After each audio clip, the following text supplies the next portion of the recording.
राधे राधे, हरे कृष्ण, धन्यवाद है। ए भांगिया डोलाय धतुरवा डोलाय मानवा डोलाय गुरुजी। भांगिया डोलाय धतुरवा डोला मानवा डोलाय गुरुजी। नेहुरी नेहुरी हम पैया तोरे लगाऊं ज्ञानवा दैदाये गुरुजी। नेहुरी नेहुरी हम पैया तोरे लगाऊं ज्ञानवा दैदाये गुरुजी। हे मान भांगिया डोलाय धतुरवा डोलाय मानवा डोलाय गुरुजी।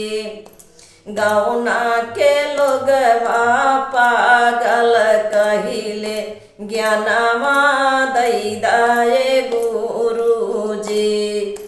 गौना के लोग हमें पागल बोलावई ज्ञानवा दैदाये गुरुजी। ज्ञानवा दैदाये गुरुजी।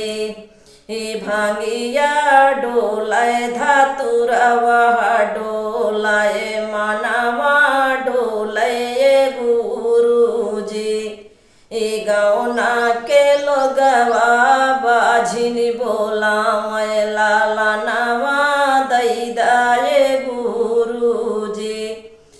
गौना के लोगवा पागल बोलावै लालनवा दैदाये गुरुजी। भांगिया डोलाय धतुरवा डोलाय मानवा डोलाय गुरुजी।